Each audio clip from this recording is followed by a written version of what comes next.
you need to have your hands full. That makes sense.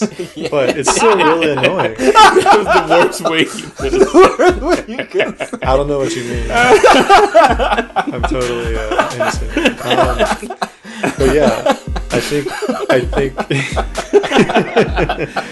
I'm about to die here. Go ahead, keep going.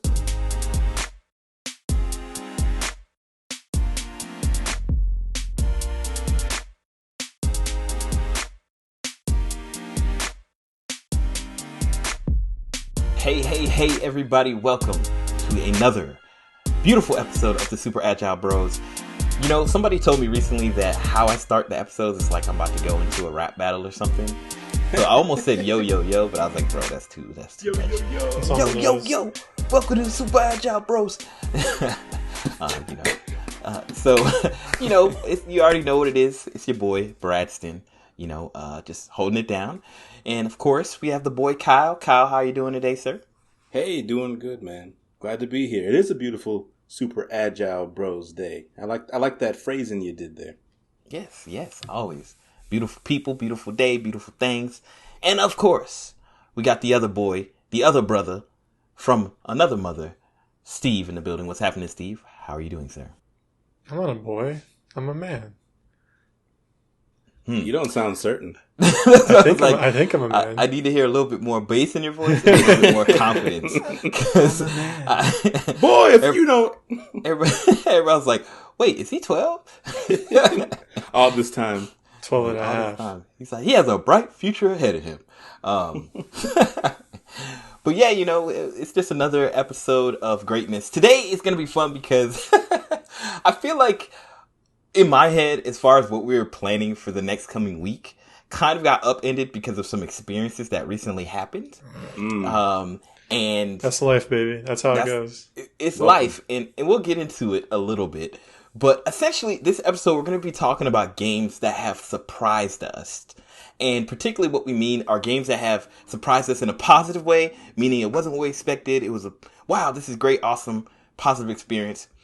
And games that have positively negatively, sorry, let me say that in a better way, that have negatively surprised us in some type of way. Maybe we thought it was going to give us some type of experience, and we got another that we weren't really happy about, and anything in between. So it's really going to just be talking about a lot of games. We're just going to be freewheeling conversation. It's going to be a good time. So I guess to get it started out, I mean, for you guys, and I guess I can kind of kick it off, is like, what makes you get surprised by an experience in the game? Is it, oh, I didn't know anything about this game and I went into it blind, or, oh, I knew a lot and it went a different direction, or, oh, what kind of elements are in a game or in an experience in general that surprise you, and how do you get surprised? So I'll start with it. I mean, honestly, I feel like a game surprised me on two levels. I think I said one that's just straight up me.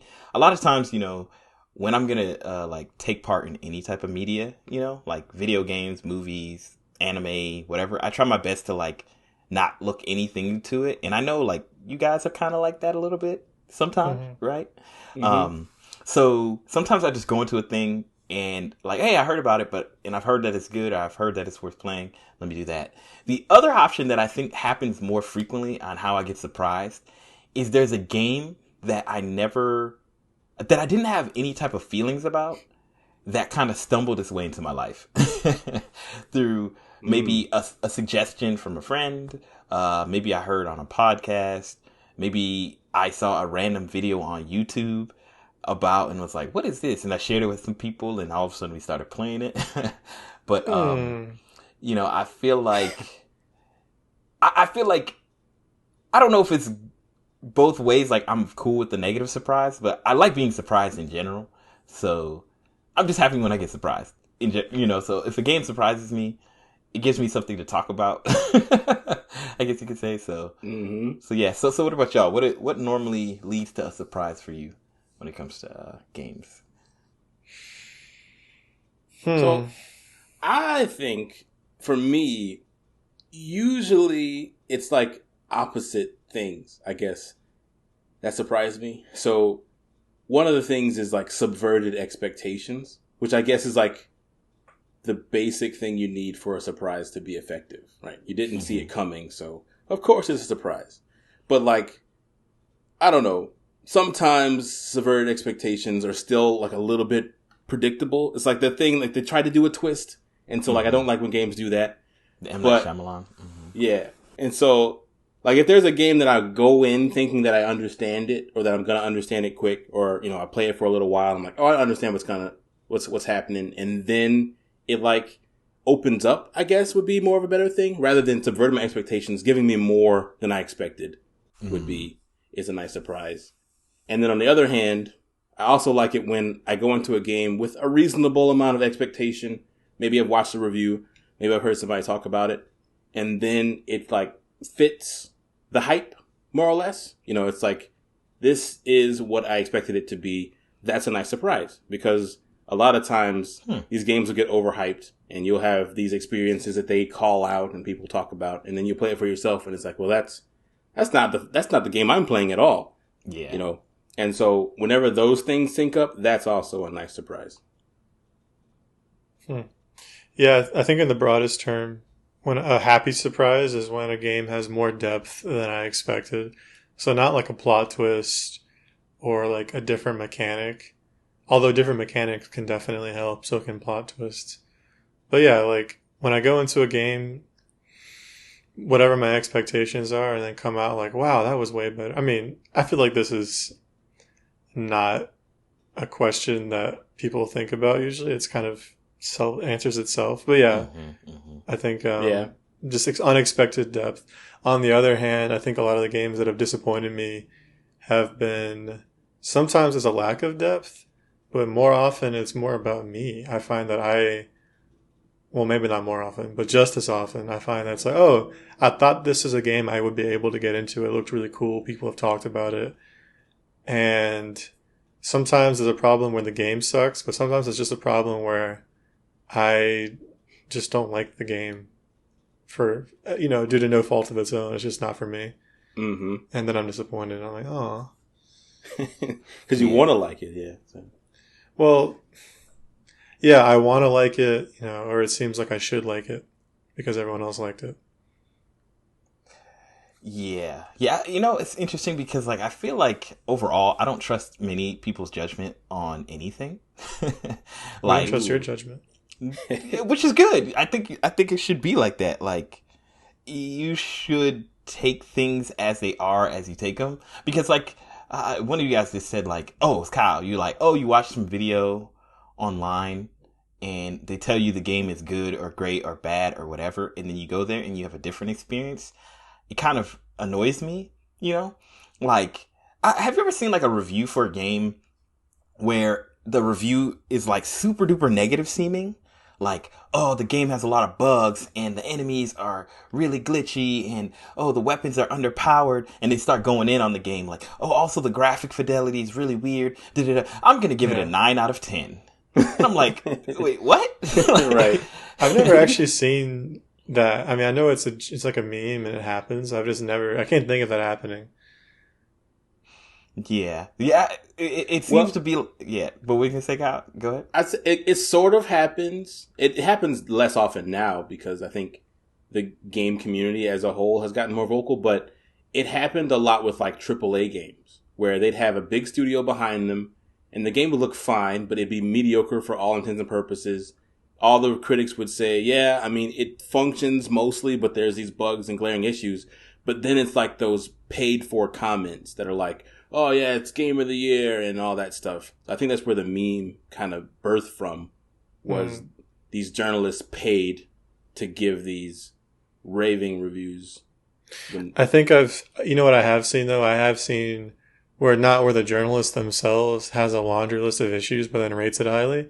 More often I see other people have a laundry list of issues and the journalist ignores them or just doesn't mention them and gives it a high rating. You know, I saw, we were just talking about, this is probably going to come up. We were talking about Sea of Thieves and I was reading a review for like the newest DLC or expansion or whatever it is. And this person was just showering the game in praise. Like, oh, look at the biomes and the cool Mm-hmm. story. And then like right in the middle of it, they're like, yeah, there were these game breaking bugs. And it took us like 3 or 4 attempts to finish the quest because it kept soft locking and other stuff like that. And I was like, hold up. That's like, that's like basic quality assurance, man. Like, what are you doing? Right. And then, so it wasn't like a high rating, but it was a high praise, review with, oh, by the way, it'll crash or it'll waste like 2 hours of your life. Mm-hmm. It's so interesting because like I feel like Gears of War, maybe the original one and two, like they kind of had that experience for me where they were like super buggy at times, especially the multiplayer. Like really, I think I've told you guys about that. Like a lot of weird stuff happened, but for some reason, because the game was so great, like I almost see the glitches and the negative things as a positive.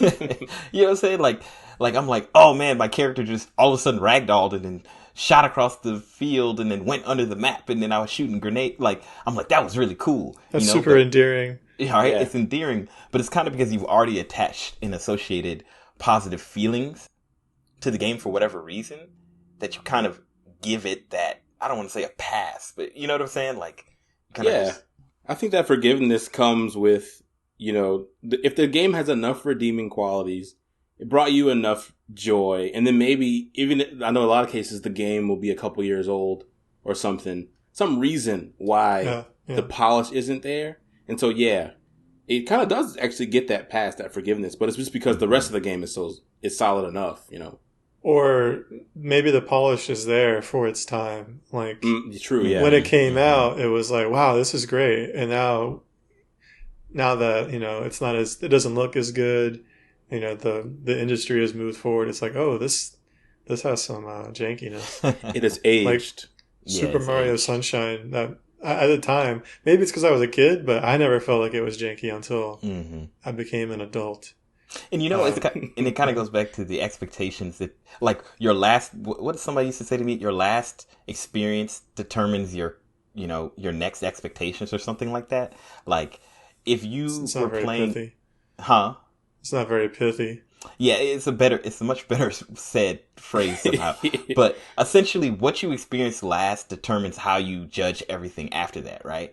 So, like, back in the day when we were playing N64 and PlayStation and whatever, like, games could look all kind of crazy because almost all the games look kind of crazy. They did. So it's like, if it looked a little less blocky, it looked incredible, right? Mm-hmm. But if you play Uncharted 3 and then all of a sudden you play, like, Ocarina of Time, you know what I'm saying? Like, a bit of a disparity. Big disparity. And then even the controller, like, there's just the input, it's like, oh man, this feels so bad, But, I feel like maybe older games is, I have been surprised by older games. Like, I say this a lot, but like Super Metroid surprised me on how good it was, even though I played it much later from when it came out. Like, wow, this is still like one of the best games of all time.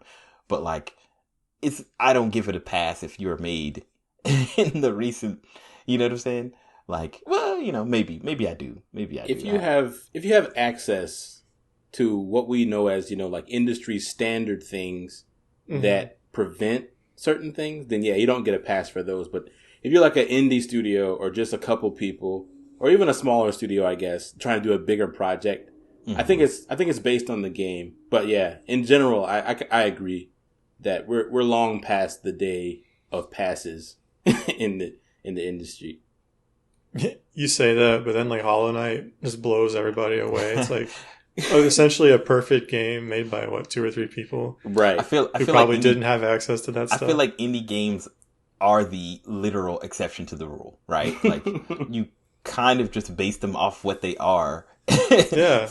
But as an indie game, what I'm trying to say is that you kind of give indie games a pass, but this was an indie game that kind of like makes the other ones look bad.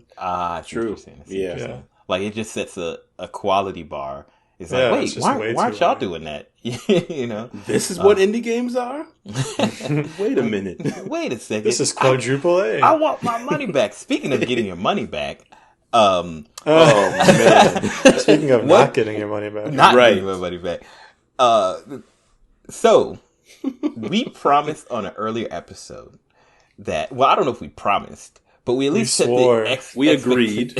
Swore on our wives. within the brotherhood. Blood oath. A blood oath amongst the brotherhood that we would take certain games, certain movies, certain media, and we'd use that as our blueprint for things that we talk about.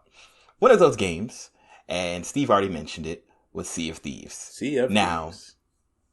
I have many feelings about Sea of Thieves, and Sea of Thieves is a perfect example of a game that surprised me in a negative way. And I think it's like two parts. Okay, so for those who are not familiar with Sea of Thieves, I'll try to like set the frame. Essentially, Sea of Thieves is like this game where you're pirates and you get to play multiplayer with your friends and you do missions and play, go get treasure and fight things. And it's very like low level, meaning that like if you want to do a quest, you have to go get the quest, you have to activate it, you have to literally drive your ship to the island. Like it's very manual. It's not, not in a bad way, but that's where the gameplay is what I'm trying to. Yeah, there's really no game imposed urgency unless you go get it. Yes. Sure. Well, yeah. Like that's a good way to put it. Like you can literally, how the game starts is like you start a session with your friends, right? And you choose what was it? The size of your boat or whatever, right? Yeah. The size of your boat corresponds to the size of the party you want to play with. Yeah, like the number of people. So you go, okay, it's like 3 of us. Like, me, Kyle, Steve. Okay, cool. We're going to get this size boat. Cool. And we all load in on an island. Well, a few things that surprised us over time. And I was aware of a little bit of this, but it's like, one, there's no real, I still don't really know. And maybe we need to play a little bit more. But I can't really tell what the progression is. You know what I'm saying? No. Yeah. Like, it's not clear. I don't know. What do you, first of all, what do you guys take on the Sea of Thieves in general and progression and all that jazz?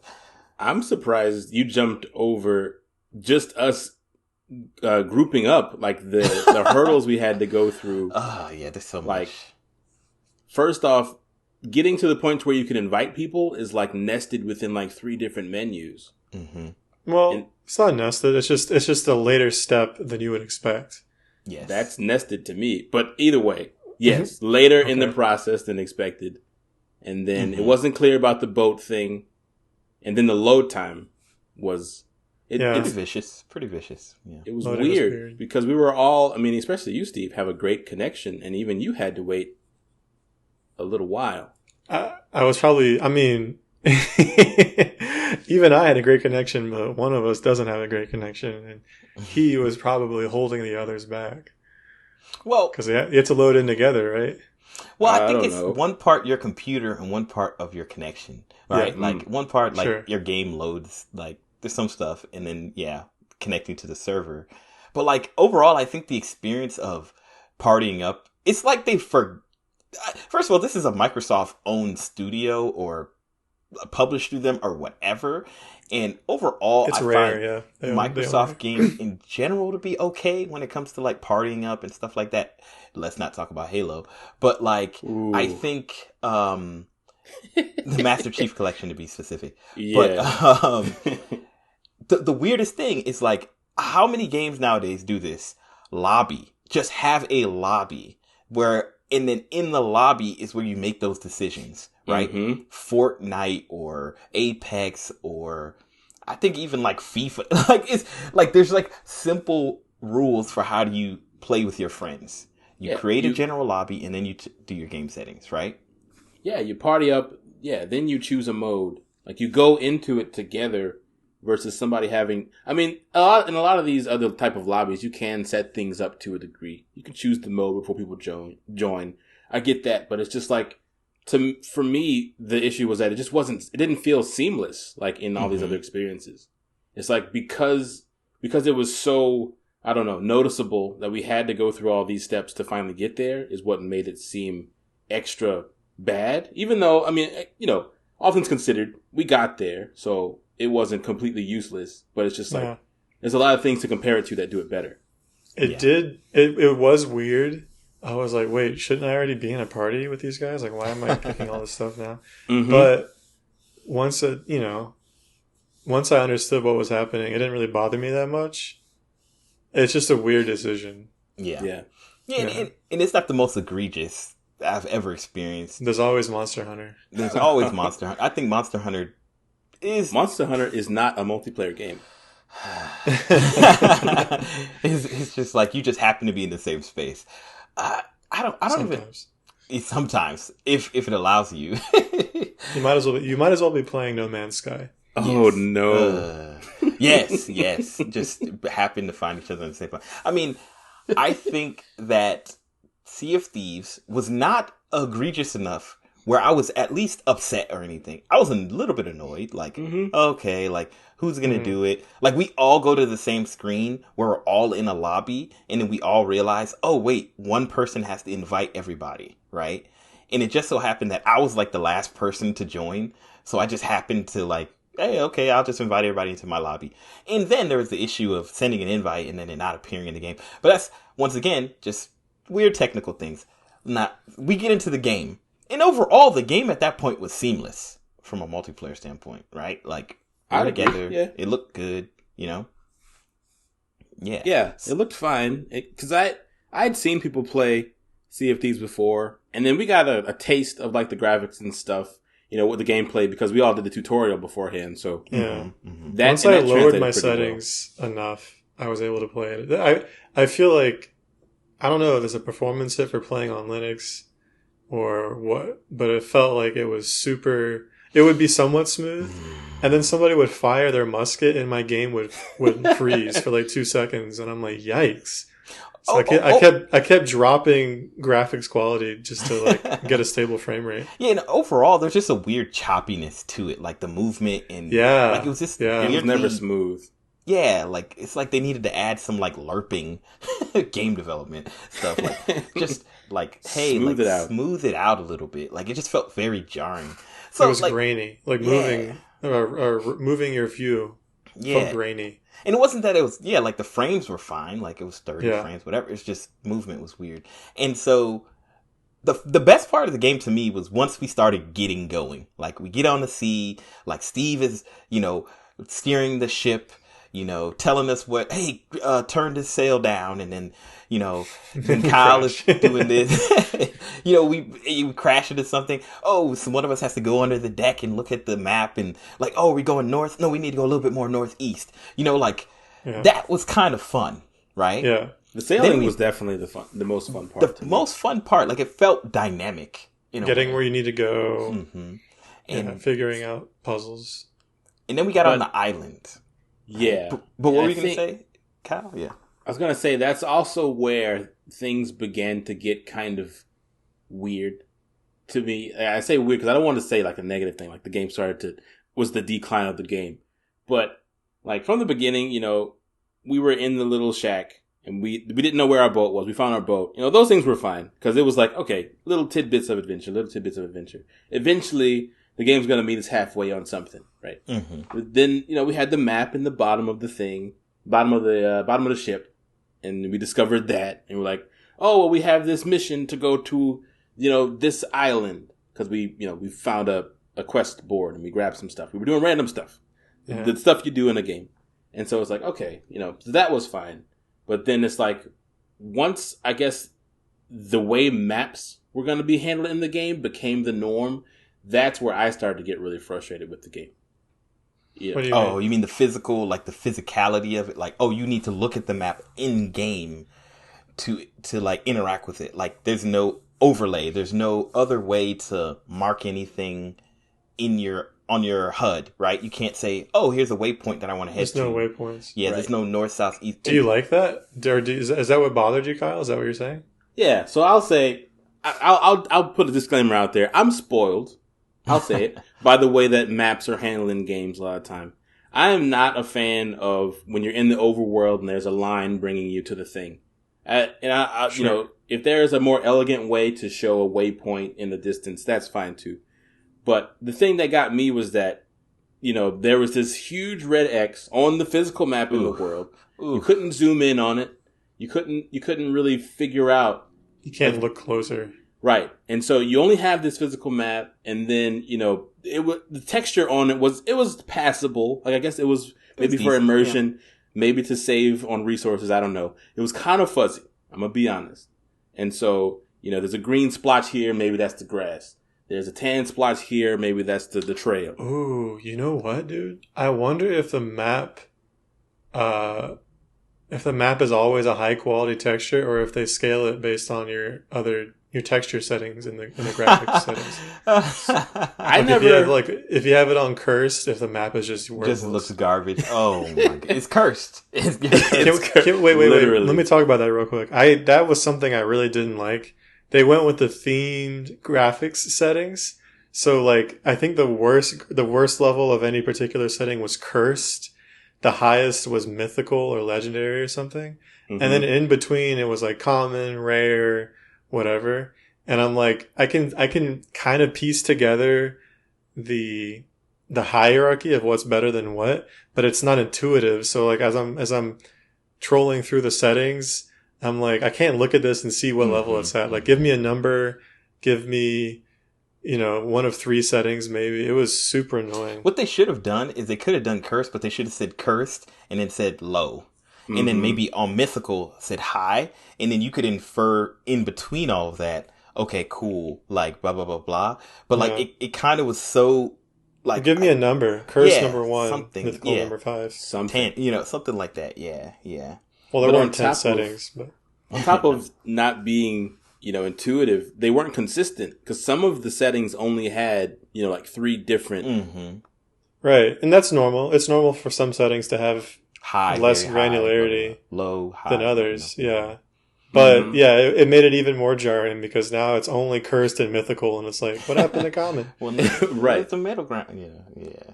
Yeah. But what were you saying, Kyle? We were talking about the brown. You're talking about the brown splotch. On the splotches on the map. So the map, yeah. And so what bothered me was that, in games, especially when you first start playing a game, not that I wanted to hold my hand, but like, I'm new here, so show me around type of thing.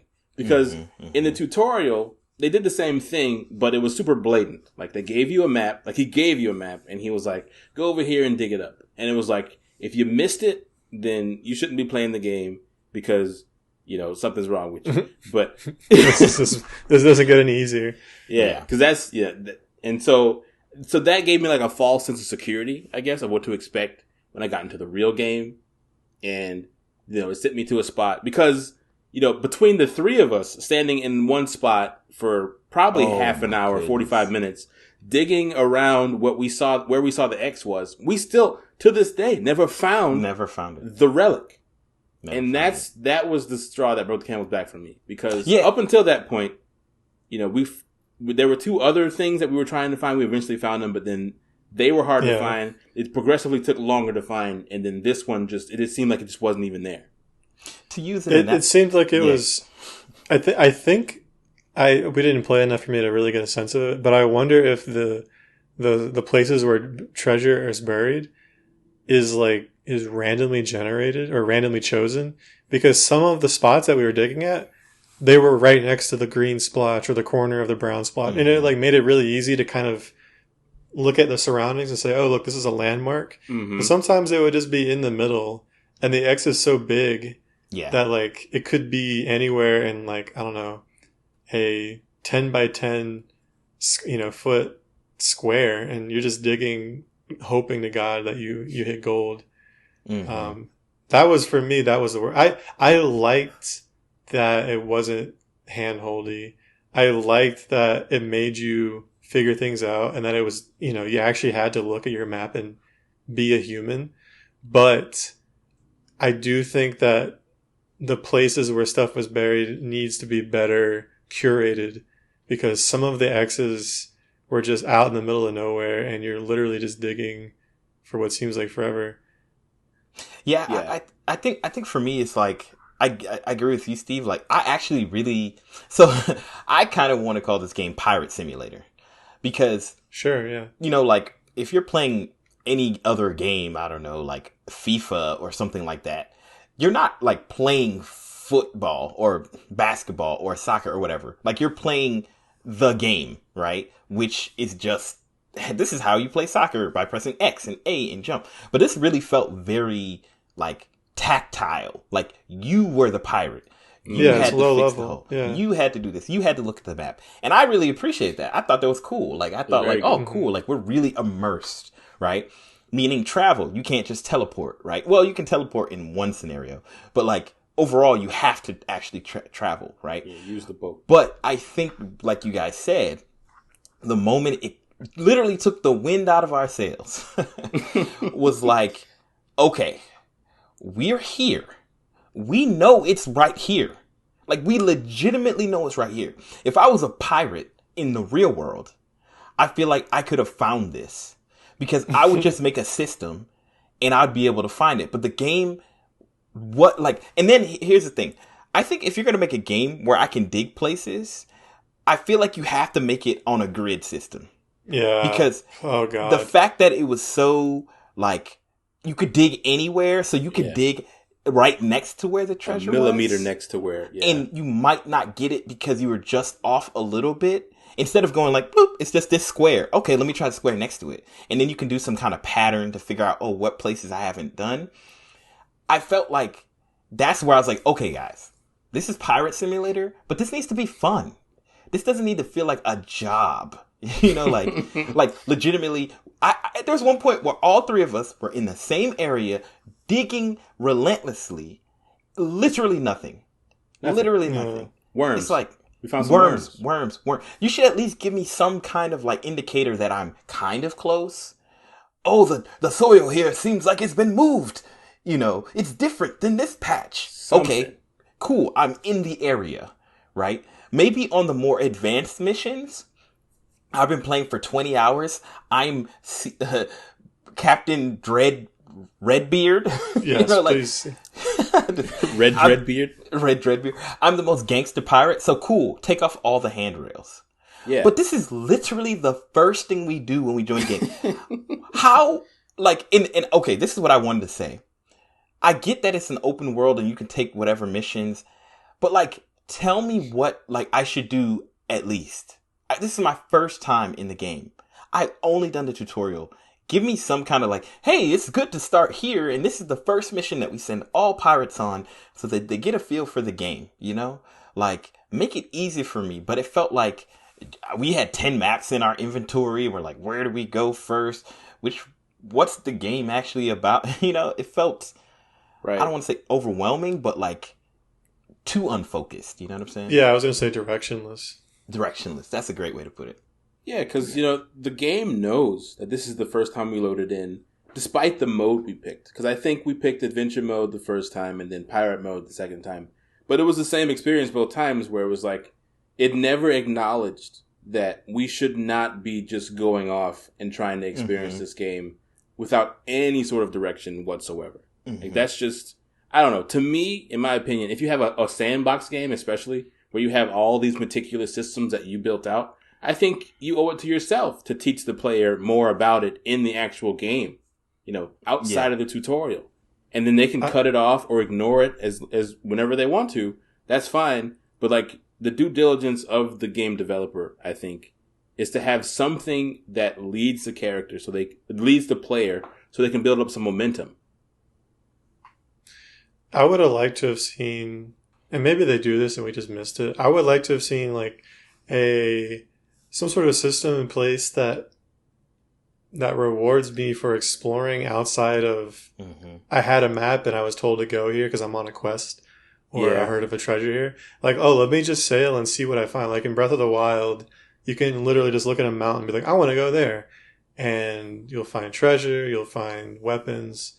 You know, you'll find dozens of shrines. Like, and it just looks cool. I don't think there's any in the couple hours we played. I didn't really see any moments like that. I think we were also trying to be careful. So maybe if we were a little more bold and we had more time to set us, that's the other thing, is that there's not really any way to like save what you've been doing between play sessions. If you only have an hour or two to play, like, you can't get much done. You really have to have like a whole weekend set aside, a couple hours a day to enjoy yourself, I think. And I think the fact that it's like a pirate simulator and everything takes forever to do anything, you're almost risk adverse, right? Like, you don't want to. I don't want to get started on this exactly. because I don't have time. Like, we went to this island. Cool. Oh, there's a fire tornado. Man, I don't want to head that way because, you know what I'm saying? Like, you have to think about it as far as like, it becomes like serious work. Like, you're thinking about it from a more like, man, I only have an hour left. Can we go to that tornado, get back, turn it back to this guy, da-da-da-da. What if something like, and you're like, okay, I'm going to cut that experience out because I want to turn this in. Like, no, like that's the worst. Ooh. The worst. That did happen, turning things in. That really, so, all right. This is part of what we were just talking about, the tactileness, I guess, the low level aspect of the game design. So in most games, if there's some sort of delivery quest, you'll talk to an NPC, you have the quest assigned to you. Either the item that you're supposed to be delivering is just put in your inventory for you, or it's like assigned to you in some abstract way. In that case, you never see it or touch it or really interact with it yourself at all. It's just known that it's an attribute of you now. Or the item will pop out. If the game has this kind of system in place, the item will pop out on the ground and you pick it up and then it goes into your inventory. And then you go talk to some other NPC somewhere else, and either it's automatically delivered because you never touched it to begin with, or you have to use the item somehow on the person to show it to them or give it to them, right? But it's not, either way, like you're not really doing too much with the item. It might be sitting in your inventory, you can look at it, or it might not be. This game is totally different. You literally have to pick up the item and carry it around and bring it to your ship and drop it somewhere, and it will just sit there.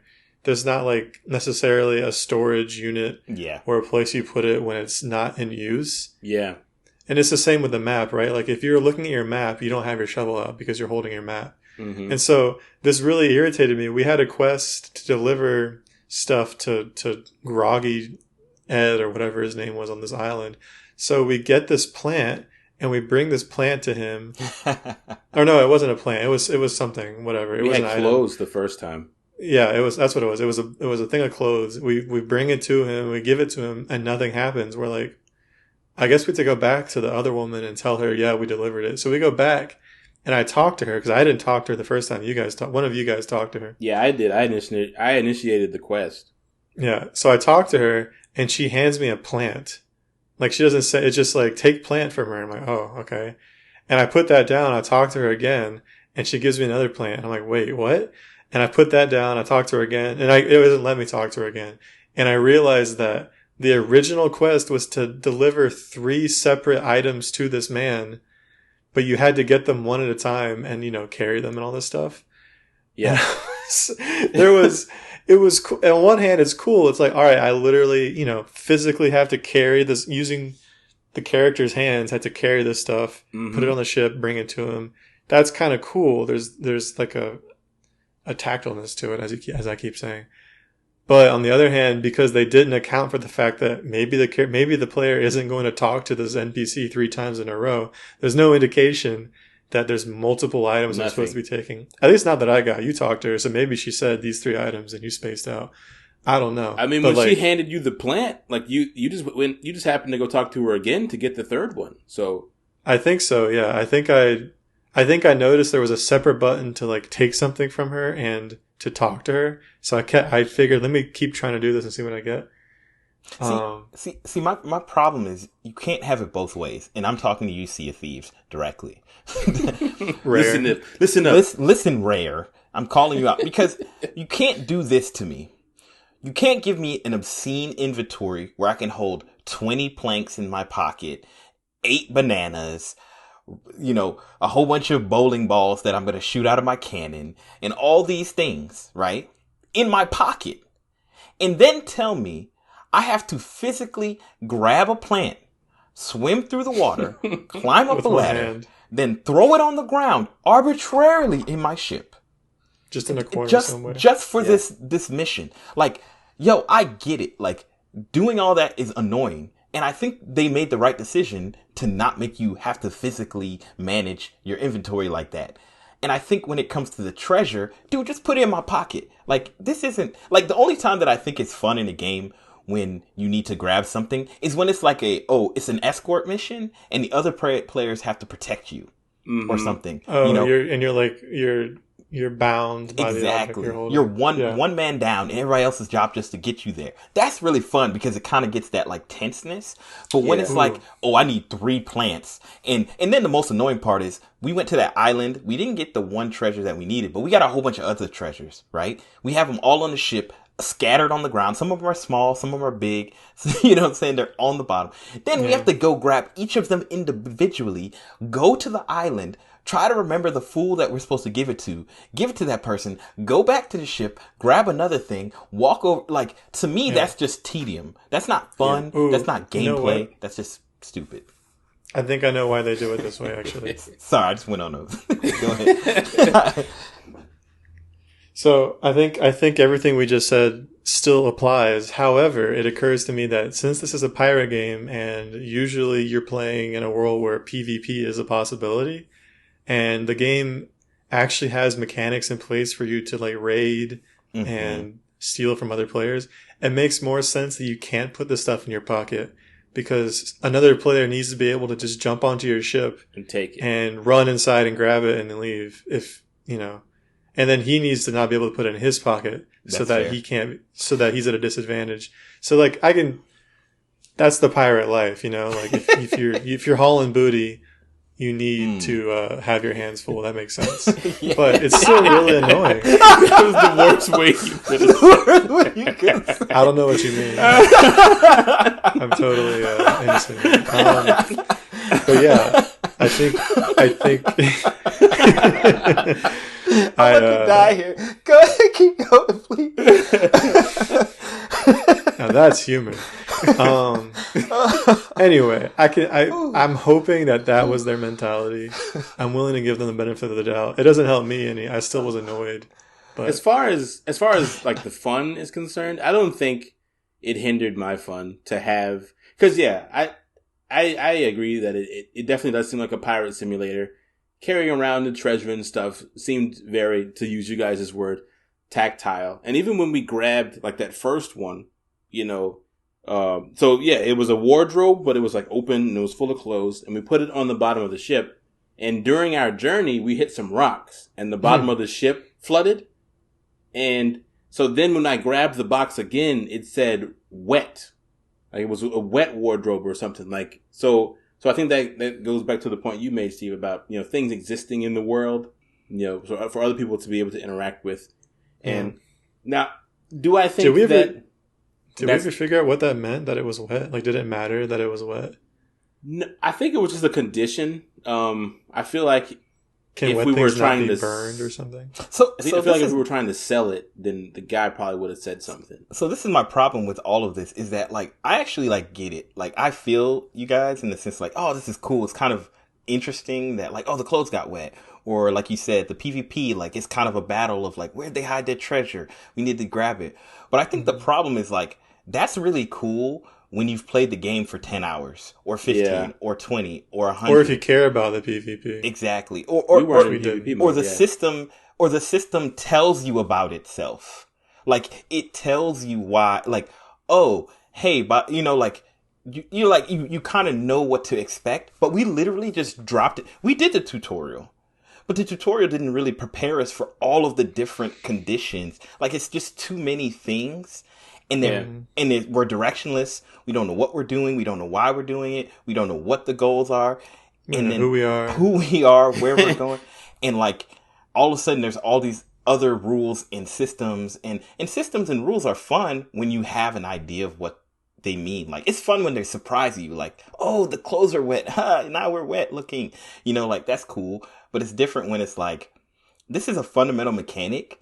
But we don't even know that we're supposed to talk to this lady multiple times, because if one of the penalties that the game puts on you is travel time, how disrespectful is it for you not to tell me that I need to get multiple things from you and then travel to avoid multiple trips? And that's what we did. We made multiple trips. Yeah.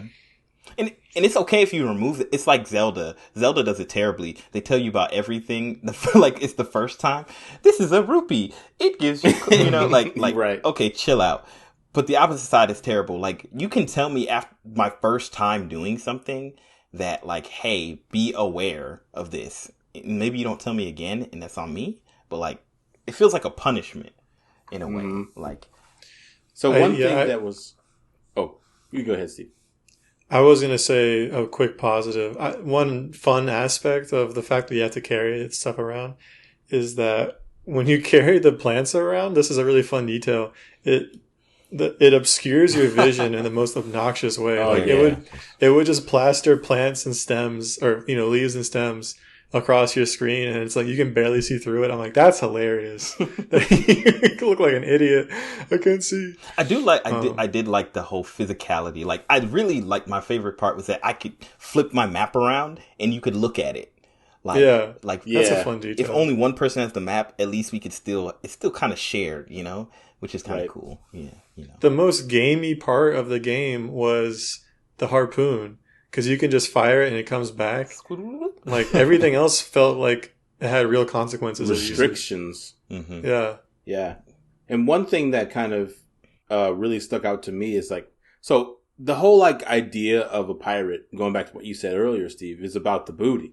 And so like, if we're out here grabbing, because we were digging up treasure, we were finding these lost chests, we were putting them on our ship, we were finding these like runes and stones that were glowing. We're picking up all this stuff, but then it's like, rather than the abundance being the draw, we had to like bring it to people, and then they say, hey, cool, you found a thing and it had my name on it in the quest log, so here's some coins so you can go buy a new shirt.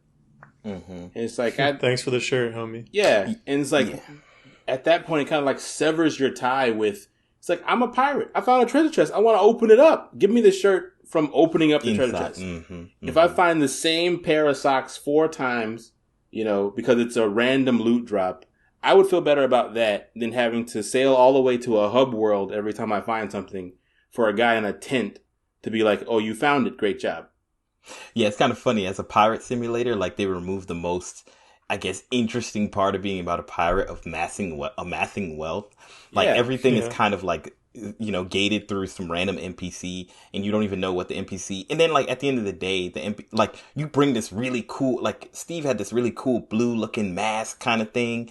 And, the skull, and then you just give it to somebody and they're like, here's 5 coins. Like, exactly. Like it's just no fanfare. And it's like, okay, so okay, check this out. I want to, so at this point, we're bashing on Sea of Thieves in a way. We're being critical. We're not bashing. We're being critical on Sea of Thieves. I'm bashing. But to me, at this point of us playing, this is our first session. Everything we're describing right now happened in our first session. And even what were you going to say, Steve? I was going to say that we started this episode in general want to talk about games that have surprised us.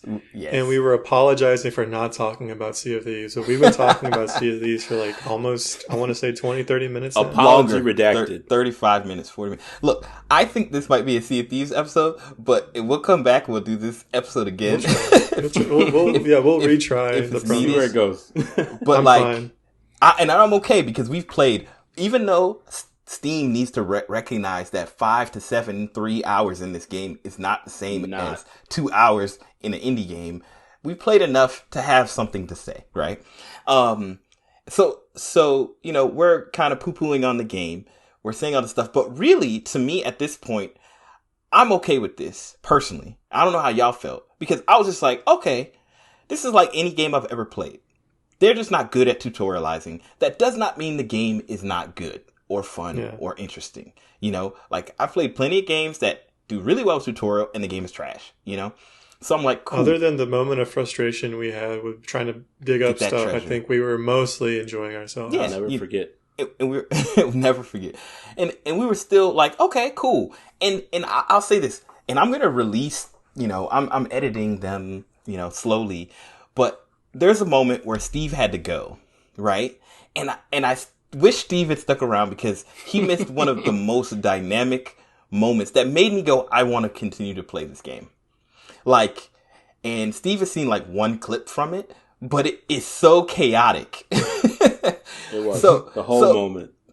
So there's just this moment, and I'll describe it, but I kind of don't want to spoil it because I want you guys to see the video. But essentially, like, Steve is like, hey, I need to go, whatever. And like, me and Kyle are like, okay, cool, we're going to wrap up too.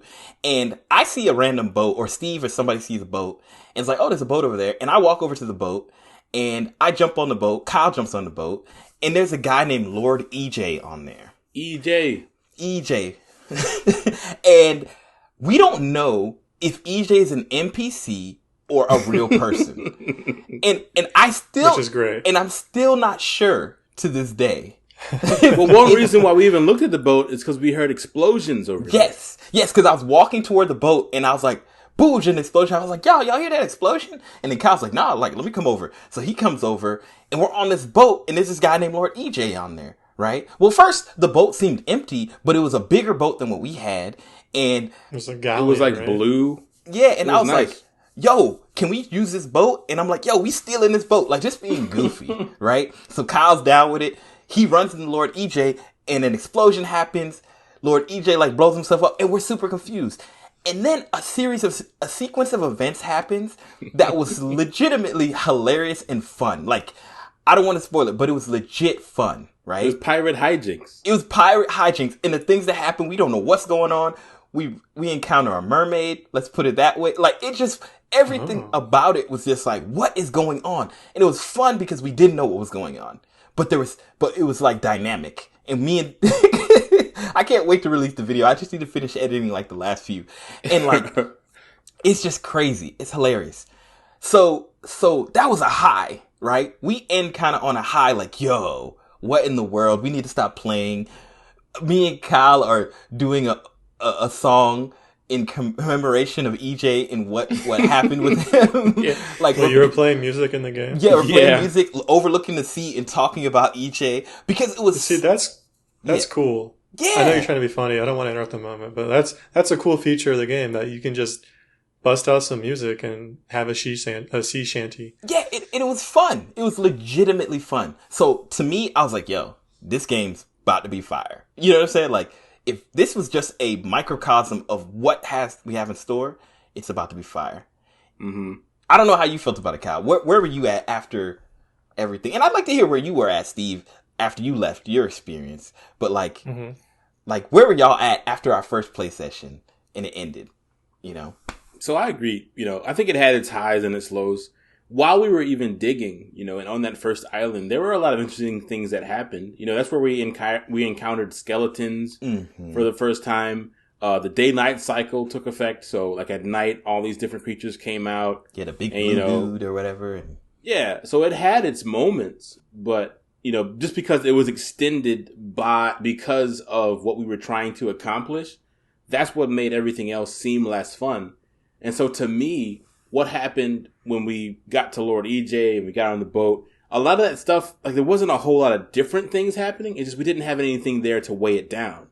And so, like, if the game could, and I know it's it's a big ask maybe, but for the game to stay at such a high to where the game mechanics don't get in the way of us having fun, then yeah, I think that the game does have legs in that capacity. And maybe we'll talk about it later, but there was a reason why we asked for a refund even after we had the encounter with Lord EJ. Yes, we definitely will. But yeah, where were you after our first play, Steve? I was pretty stoked. I didn't realize at the time that, you know, when you end your play session, it kind of just turns everything back off. Like, everything goes back to how it started. So I was like, oh, cool. Like, you know, we got some treasure. We did some quests. I don't know what this means, but, like, we made progress. You know, yeah, it felt like we did something. And then when I started playing with you guys, and I'll also say, it felt like we did something, and I was like, these guys, you know, it's always fun to play with you homies. So I was thinking, like, this isn't really my favorite type of game. I certainly would not play it by myself, but I had a good time. When I started again, and I didn't recognize where I was. I was super confused. You guys knew more than I did, but it felt like they had just taken the starting island where we had been acting as our base and just moved it somewhere else. And I'm like, it's a different island, but it has all the same like NPCs, all the same like huts and stuff. You know, it was disorienting. It was disorienting. We had it felt like nothing mattered a little bit. But I was still cool with playing. I was just like, oh, that's kind of annoying. And I just want to take a moment to say to you, Steve, we love playing games with you as well. I know that's what you're trying to express. We enjoy playing games that could be mediocre, but are great because we can play together. It's a great experience. That's why I call y'all brothers. And honestly, you're right. I wouldn't play Sea of Thieves by myself either. I wouldn't play it without you or Kyle, so the games are that much better because of this experience that we can have together. So I feel you, Steve. Thank you for saying that. Yeah. I love you too. Yeah. Awesome. So awesome. And that was like one of the caveats to the review that Steve was talking about earlier about the guy going through the missions and taking 2 and 3 hours. Oh, right. Like one of the things he definitively said, because there was another like all out just bad review before it. But the thing that was differentiated was this guy was like, me and my crew had a great time. Yeah. So it's like he was playing with a designated group of people. So it really didn't matter what happened to a degree because they were having fun within themselves. Yeah, I think it's one of the strangest decisions, and maybe I'm conflicted about this game in general, and we'll get there. But it's like, do I want to keep playing this? But there's many reasons. But I don't understand the decision to not have some level of permanence in what we do, right? Like, I get that there's some things need to reset, okay? Like, you want to make it where every session feels fresh and new, but to feel like, oh, I've lost all my maps. All the treasure that I might have had on my ship is gone. All of the... God forbid you quit before you turn your treasure in. Oh, man. Like, to feel that, like, weight... that you're like, oh my goodness, I can't stop playing this game until I get back home. Like it feels like, why not find like, and it's not even that the game is, it doesn't even feel like it's in a super, like I could understand it if it's like a super persistent world where everybody's there and you need to save on resources and you don't want to have 100,000 ships everywhere and blah, blah, blah, blah. But you know what? We're playing a game right now that should not be so persistent. It's doing things that are way above its pay grade. And I'm like, what is Sea of Thieves doing that this janky looking game can't do? We'll talk about that later. But like, I just I can't get the decision behind it. And maybe it's because we don't understand the game and we haven't been playing for 100 hours. But it feels so weird to me that we step into a game. We don't even go back to the same island. Like, that's big. Yeah. That's weird. That's super weird to me. Like, I can't continue my journey from where I ended last time. You know, like, because especially with the knowledge, because when we did play, so like to Steve's point earlier, when we did venture off the beaten path, usually we found like barrels with fruit in them and stuff. Mm-hmm. Very rarely did we find anything worthwhile. There was a time where we found like a group of pigs and they just run from us. And that was kind of interesting, I guess. But then Brad killed a lot of chickens. Brad all of a sudden found a ship that washed up on shore, and at the top there was a tall tale, which is like the missions in the game. And so from that, we went through the cutscene, and it was this big elaborate thing with voice acting, brought the game to another level, right? And so for the next probably hour, I think, we were following this tall tale. It was like, look to the west, look to the east, find the clues. And there was like these ghost ships that we had to sail towards, and then they'd move. Cool. And there wasn't a whole lot of direction, but at the same time, it was super immersive and things were clear. So we were still able to do it. And he gave us this lantern, and you had to hold the lantern up to see the final ghost ship. And then you had to swim to the bottom of the ocean. And then at the bottom of the ocean, there were all these bodies, and you had to find the right one that was the captain. And you had to find the captain's skull. Like, it was this super cool story. But then, we talked to the guy, and he was like, that's the first step. Because at the beginning, he was like, you got to find 3 of these skulls. And so we were feeling, at least I was feeling super accomplished in this game. Yeah. Like, we actually did something. We finally did something, and it felt good. And then we were like, okay, this is like a good stopping point. It's kind of late. And so, then to come back the next day, we're not even on the island where we talked to the guy. Then we look in our inventory. The tall tale is like it's recorded that we did something so far, but like to start it back up again wasn't clear. Like I didn't know if we had to go back to the book, but so one of the things was about the tall tale is that, so yeah, when you start over, your inventory is cleaned out. And so during the tall tale, we were given 2 key items. Yes. We were given a lantern and a book that told us where to go next. Both of those were gone when we came back into the game. Yes. So I guess you would have to go back to that ship that we found and manually start it over, and it would probably pick up where it left off, hopefully. Maybe? Yeah, hopefully. Best case scenario. But the thing is, it's so weird that, like, it's not even like they were like, cool, here's a permanent map because you've accomplished something and you deserve to know this knowledge because you did it. Like, I literally would have to make my own map, like, outside of the game. Yeah. In order to know where to go see that book again so we could start the journey again or get chapter 2 or whatever. And I'm like, and yeah, it's super unclear. We made progress, but then it says like remove or something when we go over to touch the little tall tail. Yeah. And you're like, oh, I don't even want to interact with this because it's telling me that I'll delete this if I interact with it. Like, it's not...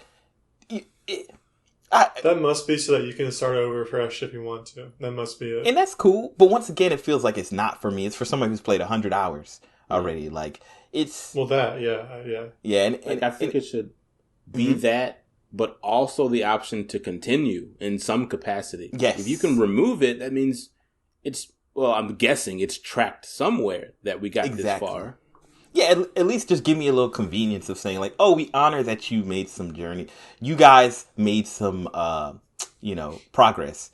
There should have been a remove button and a continue button that immediately just puts that stuff back in your inventory. Yes. Mm-hmm. And maybe it tells you like where to go to pick up where you left off. And even if they wanted to say, oh, well, you have to do all 3 chapters of this thing in one go, cool.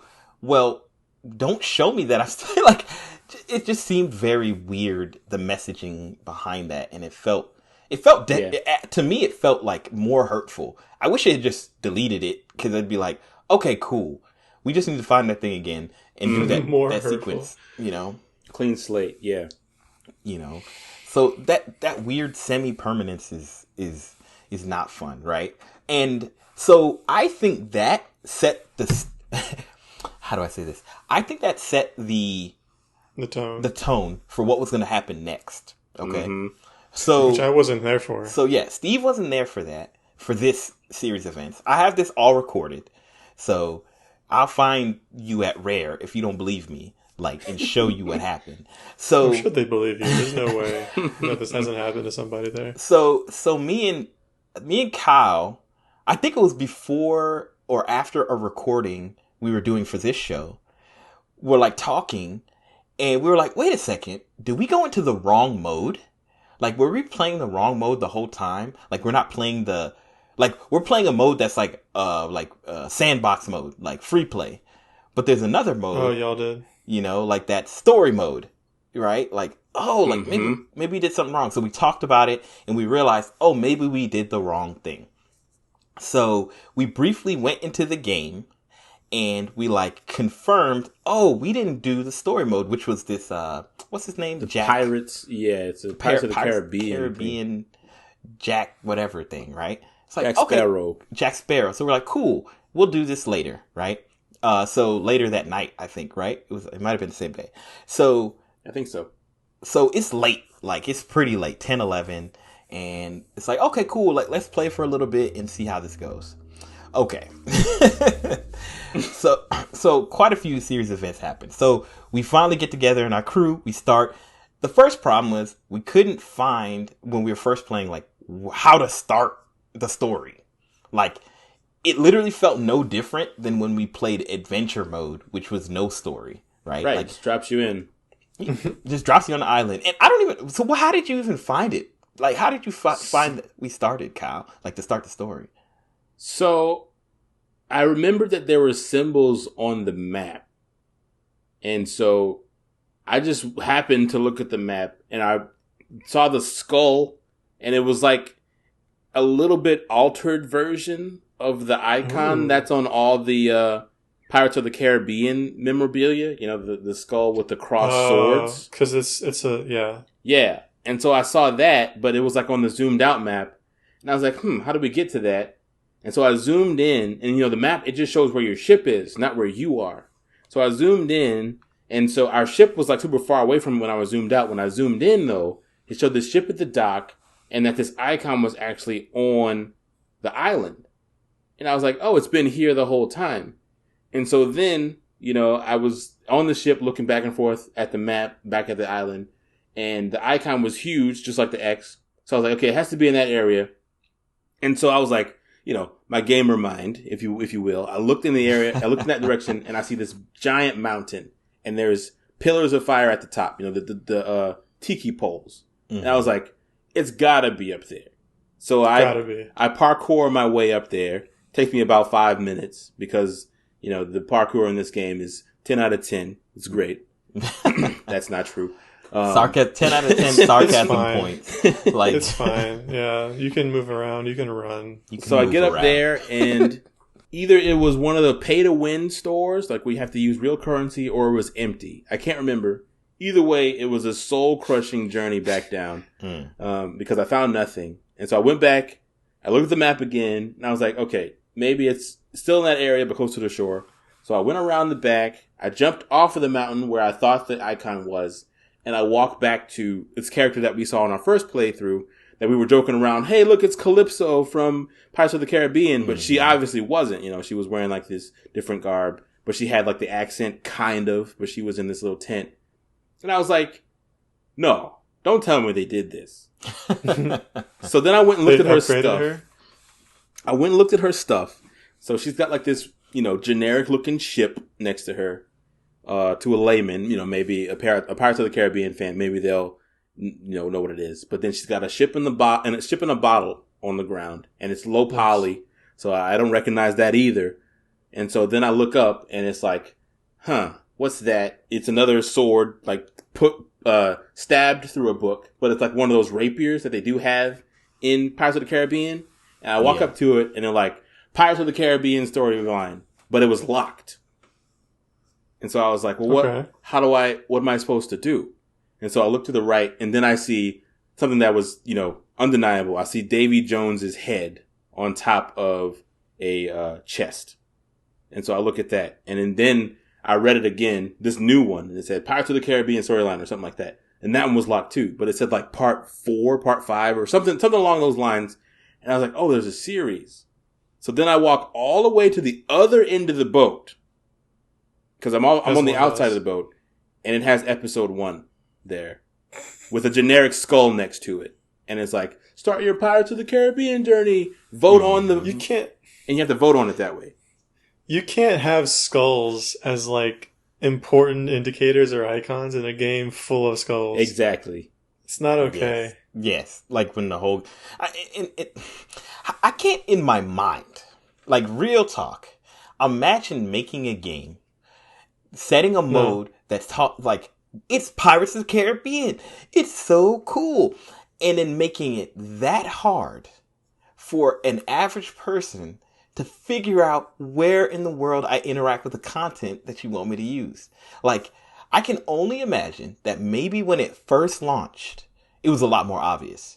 Maybe in the world, they made it a lot more obvious and we just missed it. So it's just one of those things it was an oversight. But like, we're looking around the island, we want to play your game. And we waste 15, 20 minutes just trying to find how to start it.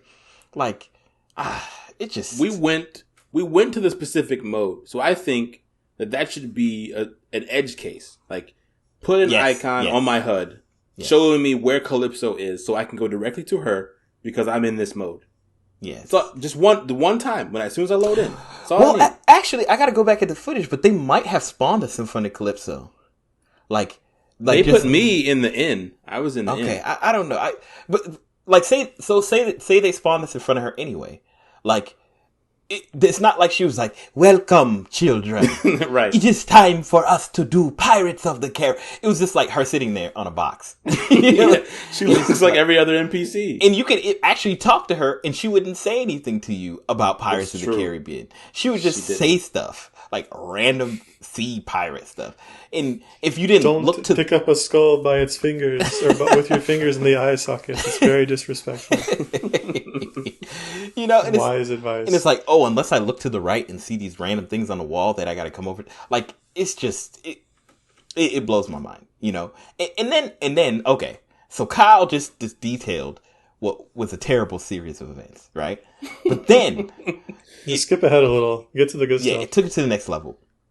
So we interact with her after starting the mission, and the longest narrative dialogue.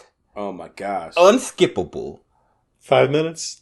7 minutes minimum. Yeah. And if I'm gonna go back and time it, but it had to be about 7 minutes. And because we were able to take the ship. Like, it was so bad. Like, she's talking, oh, the pirates, them, and blah, blah, blah, blah. And it's like, this, don't worry, dark. Like, she's talking about dark matter. Who knows what she was saying? But Kyle made the point. The first time we did it, we didn't really know what was going on. So we just sat there and listened to her saying nothing. And then, like, it triggers an event, and it shows where we need to go. But it doesn't, once again, this game doesn't, like, have a HUD or anything. It's, like, happening in the world. Mm-hmm. And we surmise, oh, some weird, like, blue thing just happened in the ocean. That's where we need to go, right? And it's semi-obvious, I would say, right, Kyle? Like, it wasn't So the first times that it happened, I think the first 2 times we tried it, the little, like, triangular rocks were right behind her. Mm-hmm. So as we were listening, it synced up with her dialogue. Yeah. So we're like, cool. We get on the ship, and we head toward there. Right? We get in, we go through the portal, and it then, like, takes us through, like, a cutscene, right? But the cutscene is super confusing because it's not really clear, like, if we're supposed to do something, what we're supposed to look at, because it's, like, I said this while we were playing, but it reminds me of, like, a Disney ride. Mm-hmm. Like, you're just sitting there and things are happening, and you're like, oh, like, this is kind of cool, but it's really slow moving, and it's, like, whatever. But that's whatever. But eventually we get to what seems to be another portal that we need to go through. The camera changes and does this weird looking thing. It looks like it's trying to be, like, cinematic. And then the game just, like, the boat just stops moving. And it freezes. But the world is still, like, animating. Like, the waves are still moving. The wind is still blowing. Mm-hmm. And the music stopped. And the music just stops. And we're like, oh, maybe it's doing something. And then every once in a while, you might hear the music try to kind of kick in or something. Yeah. And then, so eventually, after about 5-10 minutes, we realize, oh, the game is just glitched out. Like, we're supposed to make it through this tunnel, but we can't. So we quit. Then the next series of terrible events happen. Like, we quit, we come back, we know what to do, so we jump back on the boat, but we have to wait for Calypso to say her 7-minute spiel. We literally sit there waiting in front of the portal. And then we go through it again. Same thing happens. It glitches out. This time, though, or was it the first time? It was the second time. It was the second time. One of the times we were trying to, like, solve the mystery of why the boat was stopping. Because one of the times I raised the sails while we were in the cutscene, and then the boat stopped. I want to say it was the first time. And so I thought it was my fault. Yeah. You thought maybe you had just stopped the boat because the sails were it was like up. an edge case, and we were supposed to keep the sails down. So, yeah, it was the first time. And the second time you came back, because I've seen the clips, I remember you talking about, like, oh, I won't raise the sails this time. Yeah, so we get there, and then we quit. But what happens is, like, I think the game crashed or something as well simultaneously or something. And then Kyle, it told him, hey, do you want to jump back in the game where you left off or something, right? Mm-hmm. And I was like, oh, it doesn't say that to me. So Kyle tries to do that, but then he's, like, caught on an infinite loading screen. I'm like, okay, well, I'll wait for you to come back. But it's, like, corrupted Kyle's game at this point. Yeah, I had to reinstall. He had the, like, all the stuff. But what happened is he finally gets back in the game and we try a third time. Go through the long cutscene with Calypso talking trash. We go through the tunnel. We get there. This time the cutscene seems to be working, right? Like we're moving, and then Kyle's game crashes. Like hard crash, black screen, gone. Hard crashes. But I was the host this time too. And he was the host, but we make it through to the next scene. But I make it through, sorry. Yeah, you went on. But I don't know if the game was glitched or not, but they gave me no feedback on what I need to do after that. It was like, I came to the tunnel, and it was just like, I was in this foggy world, and there was nothing to be seen.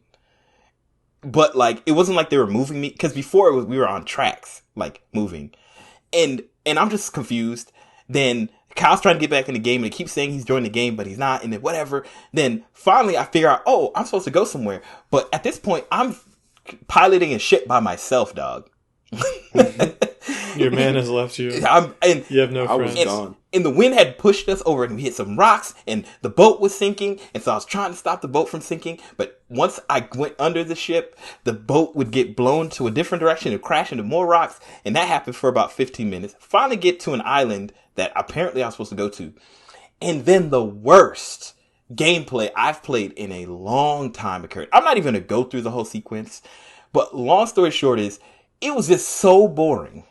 And I had to walk around and pick stuff up and do terrible first-person platforming and then fall and do it all over again. And then the story made no sense. And the dialogue. The dialogue it seemed like it was for... I mean, maybe it was for kids, but it didn't seem to fit. It was so weird. More like cryologue, am I right? Yeah. Exactly. It was so boring. And then finally, after like 45 minutes of this on... like rail, not even on rails, just like linear, like boring lighting fires with a lantern experience. I finally get on a boat and I meet Jack Sparrow, right? And I'm like, cool. But then it's Jack Sparrow. Like, you know how we talk about in Borderlands? Like the characters think their dialogue is really interesting. Mm-hmm. Like Jack Sparrow's probably the king of this. Like think about the Pirates of the Caribbean movies. Oh yeah. And it was just all him talking and, oh, I don't know what I'm gonna do. I'm kind of tipsy and blah, blah, blah. And it just, and I was like, please, Jack, stop talking. Like, just. I'm sure it would have been more charming if you weren't as annoyed already. Maybe, but I don't know how you could get through that 45 minutes without being like, okay, what's happening? What am I supposed to do? And then finally we get on the deck of the ship. We're like on the boat of the person who takes you to, you know, the boat of whatever, souls or something. And then another boat comes and starts attacking us. And I'm like, okay, fun times. I gotta have a sea battle. What I realized during the middle of the sea battle is there's no consequences to me doing anything, good or bad. I can't damage the ship and the ship can't damage me. And I quit the game. I was like, this... I don't know, man. So it was a cutscene. It was so long and boring. And I apologize for people listening to this podcast because they had to hear all that trash. But that was like... Brad, I'm surprised you didn't bring up your favorite line throughout the whole thing. Dead men tell no tales. They said that 50 times. At least. Every time you did something. Dead men. Same clip. Same clip. Not even pitch shifted. And then at the very end, to make it more disrespectful, you do something, and then it's like you meet some pirate, and you see his ghost, and he says, I guess dead men do tell tales. And I was like, oh, no. Did they really? Dead. They were high-fiving in the writer's room. 100%. Rare. That is not humor. 100%. I take it from a man who knows humor. Who knows humor. You did say a very funny joke about pirate booty earlier, so you that wasn't a joke. That was serious. You would say it's even better, more funny. But long story short is, I wanted a refund. That was it, and then didn't get a refund because they said play. I'm not even gonna get into that. But anyway, I want to play this game again, y'all. But I don't know what please, y'all convince me for us to play this game again, because I'm going back through this and I'm re-remembering the trauma. I want to be traumatized, so you got to play it at least long enough for me to be as angry as you are. Because right now I'm just missing out on all the rage. Yes, you are. You should play the Pirates of the Caribbean story, pretty much and like I did by myself. No, I'm not going to. With do us that, watching 100%. you play. Now that could be fun if I'm just streaming and you guys watch. Even watching you play, it's like in the chat. I don't know, man. I was almost glad my game crashed. Yeah. It's funny because I was not, when we picked Sea of Thieves to play, Sea of Thieves, I was not really feeling it. Yep. But it turned, the dialogue convinced me that it would be a good idea. I'll also note that of the 3 things that we picked, I chose 2 of the things that we ended up voting on, and Sea of Thieves was the 3rd thing I did not choose. So. That I chose. Yeah. Keep in mind, And Arcane was definitely the right choice. I give you that. Oh, speaking of Arcane, I have to apologize for everybody listening about my faux pas. Oh. I said V every single time. Her name is Violet. It's Vi. I know it. It's in my brain. But man, Well, if we're going back and apologizing, I apologize to everybody. I meant to say Made in Abyss. I just kept saying in Abyss when we talked about the anime episodes. So anyway, it's Made in Abyss. And one day Steve was correcting me, but I don't even know if he knew he was correcting me. He just would say it correctly, and I would say it wrong, and he would say it correct. But he wasn't like saying it in a vindictive or like it's Made in Abyss. I was trying to be subtle. Be more vindictive, Steve. We need you. Yeah, because I didn't get it. I was just saying in Abyss. In the Abyss. I probably said different things. I don't even know. You're like the thing is, I'm used to it. My mom being Puerto Rican, very good English, but sometimes certain phrases escape her, and so she'll just say things wonky. And I've just learned to like subtly correct her, or just No, my parents do that too. They say Chipotle instead of Chipotle. That's correct. That's really good. But I get it. Chipotle. It's like, they want to go to Chipotle. My mom, what is it for me? She says Netflix. All of them. Netflix. Yeah. Every Nets. But I tried to get a refund, y'all. It didn't work out. So now I have Sea of Thieves. So I feel like we have to play it. Like, I feel... Disclaimer to anyone who's buying games from Steam, don't play it for 2 hours. No matter even if it's like a sandbox MMO, 2 hours is the limit. Apparently, don't sit in the menu. Don't leave the game gosh. on the menu. Yeah. Make sure you play if you want to consider getting a refund. 2 hours, no matter the case. So. I was at 55 minutes after the tutorial, so I was sunk. Yeah, I get it. I feel that was humor. I feel like there has to be something, right? Like, I talk trash a lot about No Man's Lie, or I don't even know what the game is called. One Man's Sky. No, One Man's Sleeping Pill. Is that your One Man's Sleeping Pill? No Peter Man's Molyneux Sky. Simulator. No Man's Sky. Peter Molyneux Simulator. I talk a lot of trash about it, and I think the trash is deserved, but but I old English plus 1 letter word. Add the plus $1 deserve it. But I think that like Sea of Thieves, I see why people play it. I don't really see why people play No Man's Sky. Still don't because know. It's like really boring to me. And I tried, and I've watched videos, but it's just boring no matter what I do. But Sea of Thieves, I can get it. But, like, how do I get there, y'all? Like, what do we need to do to have fun in this game? You know what I'm saying? First of all, I don't think you need to try that hard, right? If you don't want to play, you only need to play long enough for me to not want to play, and then we can just quit. I'm fine with that. What do you think in the world, Steve, there's a chance that you could like this game? Like, what would they have to do? You don't dislike it now, right? They would have to add 5 hours to my day right? And take away all the other games that are better and more well suited. Maybe not better, but let's just say better suited to my taste. That you'd prefer to play. Because there's other stuff I'd rather do with my time. That's fair. So, I agree. Okay, all right. But to answer your question more seriously, one of the first thoughts I had about this game when we were playing was like, man, imagine if the sailing and the sailing and the getting around and the kind of the questiness of Wind Waker, Legend of Zelda Wind Waker was like this game. Because Wind Waker was one of the cool things about Wind Waker was it is a story. It's a guided, curated story, full of experiences and stuff. But it's kind of open. You spend a lot of time on the ocean and you can go to whatever island you want. And just like this, the islands are small and maybe not super dense or detailed or anything. But you travel between them and there's certain levels of tactileness that game had, like the way that you use maps, the way that you have to navigate with your compass. In this game, you don't dig for treasure, but you kind of like spelunk for treasure. Spelunking is the wrong word. You grapple for treasure. You just kind of get a crane. You turn your grapple hook into a crane and just drop it into the ocean and look for treasure chests.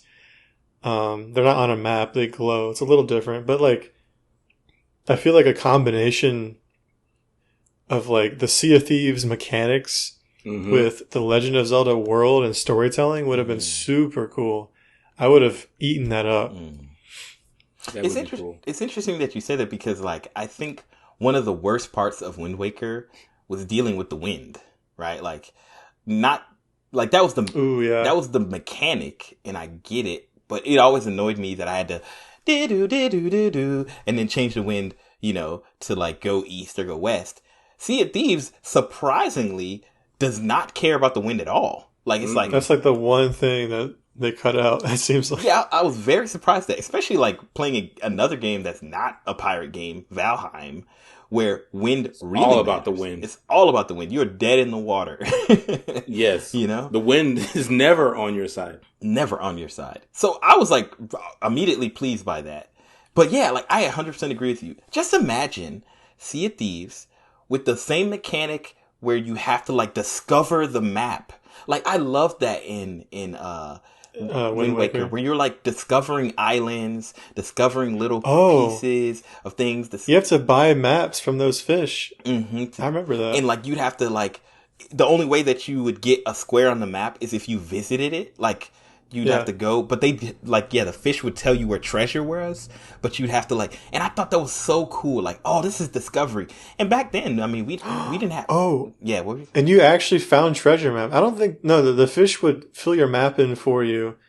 I don't know if they told you where treasure was. They would tell you, but you could find treasure maps like in chests and stuff. Yeah, but the fish would give you treasure maps because you always had to go to the square, to illuminate. That's what the fish was.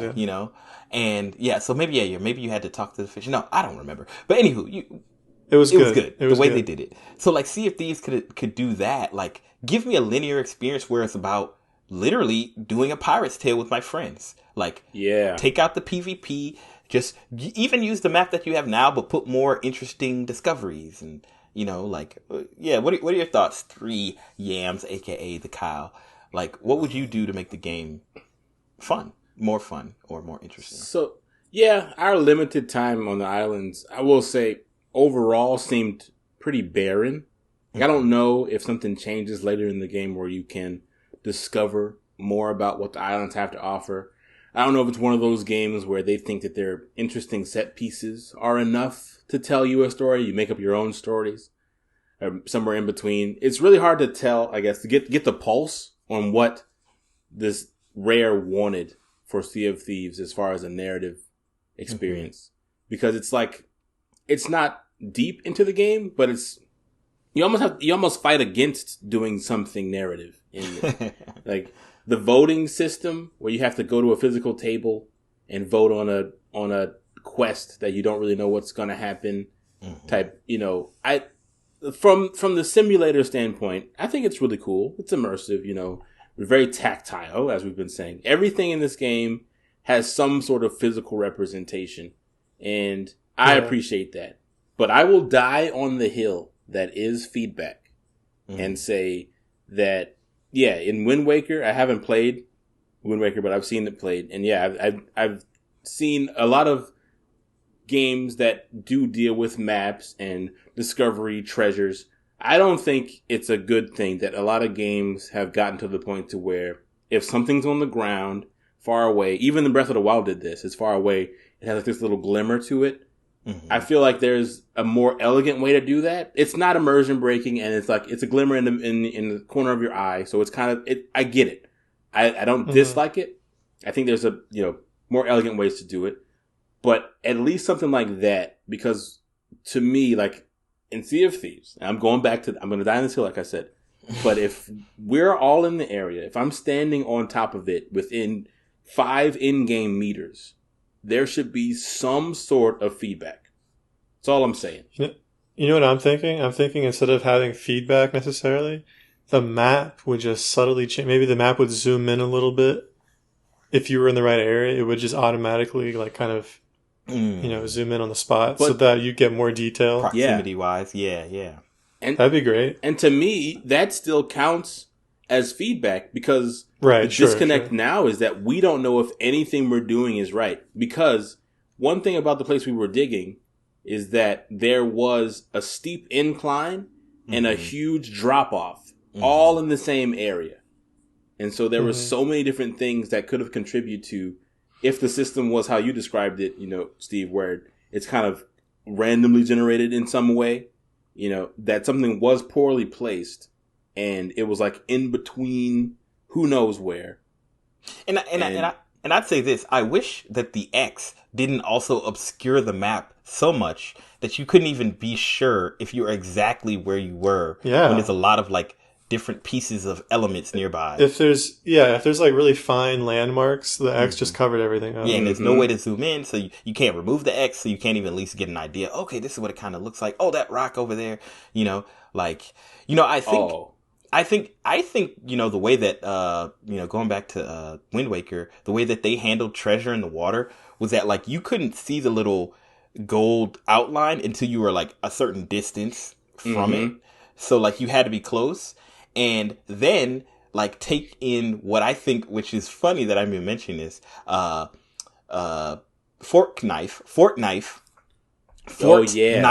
how they handle chest is you can hear it, right? You know it's nearby, but like you kind of have to kind of guess, is it above me? Is it below me? Like sometimes it's really close to you, but it kind of like still is like a search. In the way that they do the sound design is pretty good for making it an interesting discovery, right? Not that I think you might be misremembering. What I remember about Wind Waker was that you would see the treasure, right, the glow on the water surface from far away, but when you got too close, it would disappear, and you could also hear it when you got close enough. Yeah, it might be. But then when you got too close. When you got too close, it would the sound would also disappear. But I think so. What you had to do was you had to see it from far away and head that way, and then you had to, as you got close enough, you had to start gauging your distance, and just and basically like get it by feel when you were over top where it used to be. Yeah, I mean, I think I might have had it backwards, but I think that was cool. Fundamentally like that distance, like some feedback, like Kyle said, like, hey, you're near it. Because you're right, because I think if they had the little gold circle around it, you would just drop exactly there. But it was just like, hey, it's in this area. You just need to figure it out at this point. Like, think about it, And then I also think it was pretty forgiving. You know what I'm saying? Like, you didn't have to be pixel perfect. Yeah, I think it must have been. But Sea of Thieves felt like you had to be pixel. Because I remember finding a piece of treasure, and I dug right next to it. And then I dug like literally what felt like a few pixels over, and then it unearthed. And I was like, oh, like just imagine if I had. And while we were searching, I actually did look up. So there is a radius for everything that's in the ground, but it varies depending on what it is. I think for the smaller things, the radius was smaller, but then for chests, it's bigger. So if you dig in the area, you're supposed to still get it. So it was a small thing that we were looking for, so it just made it more terrible. Yeah, you don't know what it is. You don't know what the radius is. Not that it would Right. help you. It wouldn't help if you didn't know what the Yeah, radius was. I think Anyway. fundamentally, like the treasure hunting, like I feel like the sea fights are probably what would be the most interesting. The sea battles, because even the short period of time that I've done with Kyle, because we did deal with some sea battles, like just that dynamic, like and just imagine like oh you're getting shot and you got to stop the ship from sinking and like I just feel like they have what they need to be like super interesting and super fun. They just chose a really strange direction. Like, in my I don't know, opinion. In my man. opinion. I think they must be doing something right because people are eating this game up. People are spending hundreds of hours playing it.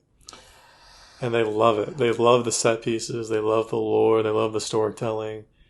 I Yeah. don't know if there are things that they also have qualms about, and I just don't hear about it. I haven't done a ton of research, but it's obviously, I mean, it's pretty popular with its I fans. think it's very loved by its Niche. fans. I don't know if it's Oh, popular in the sense that like Yeah, it's like got I a think dedicated fan base. dedicated, For sure. and I think it's the type of game where it's like the whales are gonna take care of it, and the whales being the people who spend a lot of money in the game. sure, sure. Like they spend a lot of money and they spend a lot of hours in it, and the community is very dedicated. So hey, respect to that. Like, not every game is for everybody, but it hurts me more when I see a game that I feel like has everything that can have mass appeal. Cause like, look at Fortnite. I don't care what nobody says about Fortnite. I want to hate on Fortnite, but then you play Fortnite and you go, I can't hate on you, son. I see why you're such a huge franchise.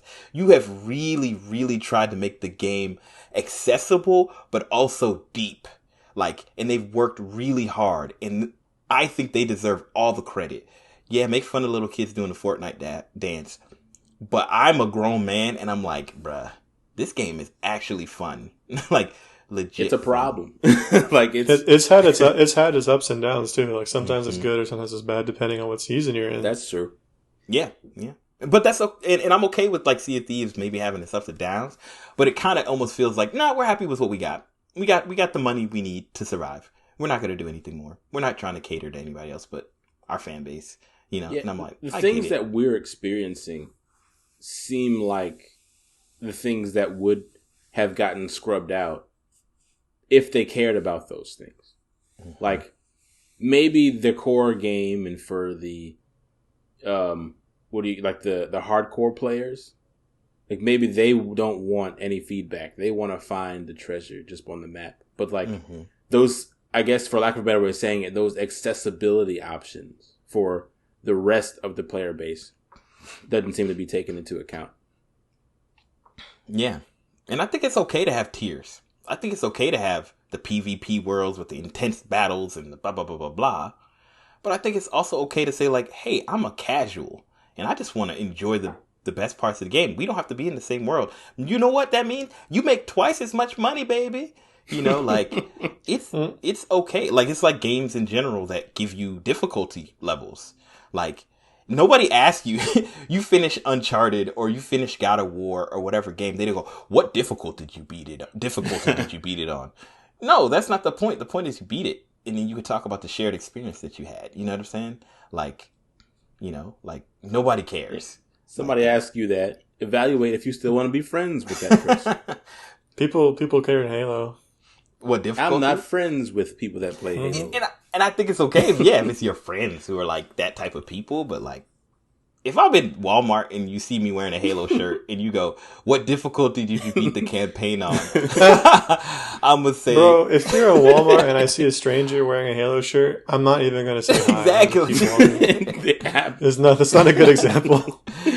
I've worn shirts for like games before and people have talked to me and it was like, okay, nobody's. No, the shirt's not the issue. Walmart. It's talking to strangers. Walmart. Yeah, at a Walmart. Yeah, I'm not making friends. I won't lie. I've been accosted by some strange characters at Walmart, and just that's all. Which is weird because everyone agrees that you have like kind of an angry face, but you also seem to attract strangers. He's approachably angry. Yes. But I mean, I guess the pool is you're going to get more crazy interactions because the type of people who are going to interact with you at Walmart have to be insane. So that's fair. That's fair. I have a very forgettable face. So people, I'm like one of those, imps from some fantasy world where you forget them as soon as you see them. You're like the mannequin at the store that they put clothes on. Yeah, no one talks to me because they think I'm part of the set. Oh Lord, it's possessed. I just stand still and they walk past me. Get the holy water. Yeah. So no, I mean, look, this is all I'm going to say about Pirates of the Caribbean. The game simulator edition, hardcore Dark Souls edition. Look, the game has what I think is needed to be like a really fun game, but it feels like there's a hurdle you have to jump that's almost not worth it. Like it's almost like, ooh, I could really dig into this, but do I really want to spend 50 hours on this and then find out that it's the same game that I played at the beginning and nothing new's really going to be? Like, is it a game that I have to love at the beginning to love? You know what I'm saying? Like, if you don't love the core from the beginning, it's probably not a game for you. Or is it like other games that kind of build on you, It just feels like it has that ability, but there's maybe just too much of a commitment to really for me to ever get there. But I don't want to give up on it because I love a good multiplayer game experience. I like playing games with y'all and, all our friends. So it's like, It seems like all the pieces are there. So I think one of the reasons why the game is so popular and alluring is because it is in a niche. What other like truly pirate specific games can you play that have good sailing, decent combat, and then the world makes sense? The only other pirate experience in a game that I've had was like Lego Pirates of the Caribbean. And so like that's my standard for comparison. And based on what I've seen for the Pirates of the Caribbean in Sea of Thieves, the Lego Pirates is superior in every way. So it's a shame, but if I put Lego Pirates versus Sea of Thieves as far as pirate games, then Sea of Thieves definitely wins because of just how much is available. Like there's just so much more. Yeah. Depth. Yeah. Yeah. Any last thoughts on it, Steve? On the Sea of Disappointment? We're gonna have nicknames for all these games we hate. Have to. The other last thing I wanted to say is that even though they have a lot of complexity in the game and there's a lot of actions you can take, and I understand that it's hard to make a consistent control scheme for all that, it's at the very least have one button to talk to NPCs with. Oh my gosh. It felt like there was at least two buttons. Sometimes you had to hold one of the buttons. Maybe it was weird. Oh, the contextual. Yeah. Sometimes some barrels that you could open, you have to push escape to back out of. Some you have to push X to back out of. I'm like, why? And then the layered contextual menu where you have to press the contextual menu a button to bring up the radio. Then you have to press another button to go into another page. I think it was That's not a contextual menu. You mean like the inventory button, the catch-all inventory button? Yeah, I thought that was the name that was used for it, but contextual is like the button that does whatever you need to do based on the situation, which in this case would be like F to do whatever pops up, pretty much. Yeah, I don't remember the controls in that game. I should bring them up. Like they were. I mean, garbage. It was bad. And it's complex. I know it was probably hard because you can do so much, and they did a good job of making the mouse like whatever item you're holding. You push one button to use the item, you push the other button to kind of like have a secondary use. That felt natural. Dig up stuff with a shovel or bury it again. Turn your lantern on or off or hold it higher to see better. Like that was well done, but there was just some wrinkles that I feel like should have been an easy fix that for some reason stayed. And it's so interesting because right now, Kyle and I, and hopefully Steve soon, are playing a game. The game is called Chimera Land. And in every possible way, Sea of Thieves should have the advantage. Graphics, quality. like in every way, right? localization, UI, quality, UI in any sense of the word. But in the weirdest way, this game, which we will definitely have an episode on, is like the weirdest example of a game where it's like, yeah, we're really bad at something, like the UI and how you interact with the world, but we're so good at getting you into the game, explaining to you what things do, how they work, what happens, that you feel like, I gotta keep playing this. Because everything you're teaching me is just getting better and better and better. And I have barely even left my local area because there's so much to do just at my house. Just at my house. And it's like, what in the world? And the world is so big. I'm like, what in the world is out there? And I see these giant monsters. But anyway. That's a game that's full of surprises. Yes. I want to spend an hour just making a character because the character select thing was so cool. Super cool.